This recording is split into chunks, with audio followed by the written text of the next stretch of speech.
What's up guys, JB2017 here, and today we're discussing NUKA World, which could potentially be the next Fallout 4 DLC after Far Harbor. We're also looking at potentially 2 more Workshop DLC packs, all revealed through a file editor, and one of my Twitter followers, MetalPunks, found this on the RFO4 subreddit while I was out of town, so big thanks to him and link in the description to the original post. The big giveaway that gave us all of this information is this screen cap taken from the fallout4.exe file using a file editor program, and highlighted in blue we can see DLC NUKA World.esm followed by DLC Workshop 02.esm and DLC Workshop 03.esm. If you're not familiar with ESM files, this is what shows up in the load order when you're working with mods and multiple DLC packs. You can see this on PC basically. So right here is my plugins list just for comparison purposes on Nexus Mod Manager, which shows the base game as fallout4.esm at the top, of course, followed by DLC robot.esm, which is of course the Automatron DLC pack back from March,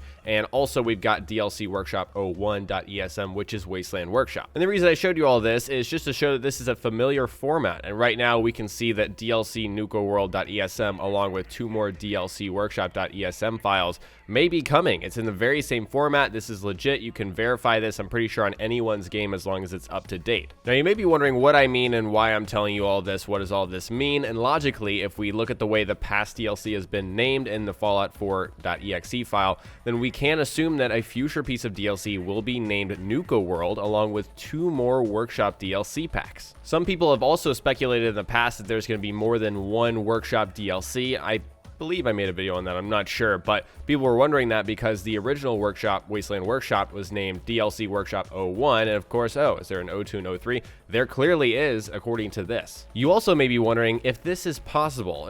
Can we have another mid-sized DLC along with 2 more Wasteland Workshop packs fit into the Season Pass price? And the quick answer is absolutely yes. If you look at the standalone value for DLC so far, we have the $10 US for Automatron, 5 for Wasteland Workshop, and 25 for Far Harbor, which adds up to $40 US. The Season Pass is being sold for $50 US now, and I believe Bethesda has promised at least a $60 total value for it when it's all said and done. So that means we have at least another $20 unaccounted for. I don't know if it's out of the realm of possibility for them to release more than $60 worth of DLC in this Season Pass, but let's just assume, for the sake of assuming, that all of this is confirmed, upcoming DLC, and together all DLC will end up at a $60 total value. And assuming all of that is true, that means that NUKA World would be worth $10, Wasteland Workshop 2 would be worth $5, and the other Workshop 3 would be worth $5. And that would make NUKA World about the same size as Automatron, which actually offered more than I expected for just $10. Let's shift gears and talk more about NUKA World. What could this possibly be in terms of a Fallout 4 DLC?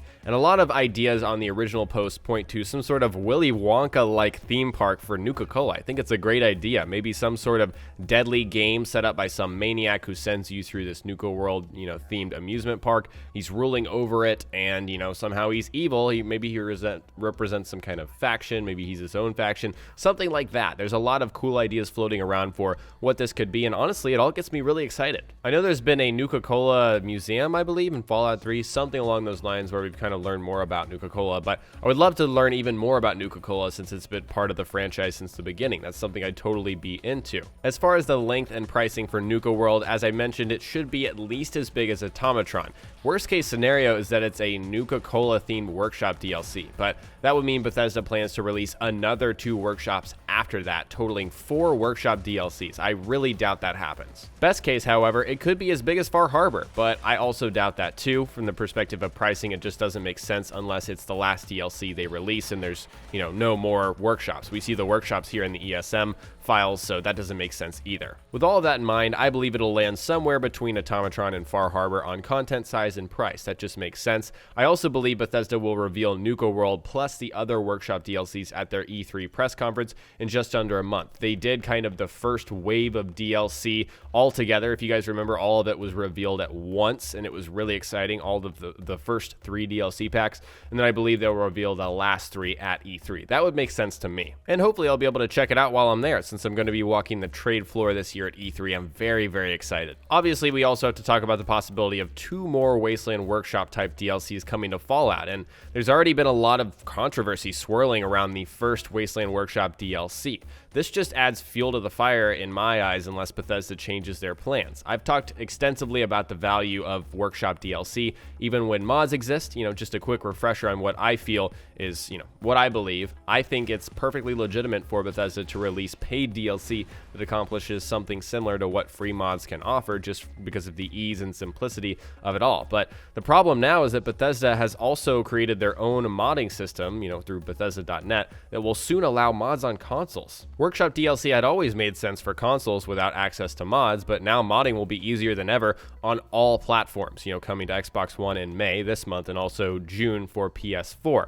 Bethesda will need to give consumers a reason to buy future Workshop DLC if they can get something similar for free with mods. Overall, I'm still deciding whether I like the idea of 2 more Workshop DLC packs. I do like the idea of NUKA World, that's really exciting to me, but there's a part of me that looks back to Fallout 3 and New Vegas and asks why they didn't go for 4 to 5 story-based DLCs like they did with those games. I know New Vegas was Obsidian, but still they had a great example to work from because those were great DLCs. And then I look at Skyrim and it kind of makes more sense since Skyrim's DLC is a lot more looking like what we have with Fallout 4. Regardless of whether I like it or not, that's definitely the truth as well. So I'd like to hear from you guys. What are your thoughts on NUKA World? What do you think this DLC could be? And also, are you happy with this mid-size NUKA World DLC and 2 more small Workshop DLC packs to round out all of the DLC for Fallout? We don't know if that's all of it, but that's 6 DLC packs. That's quite a lot, and it seems like that would be the end if I had to guess. So share all of your thoughts on this in the comment section below. Alright guys, today we looked at what is potentially future DLC for Fallout 4, and next time we will cover more Fallout on my channel, so stay tuned for Fallout 4 tips and tricks videos.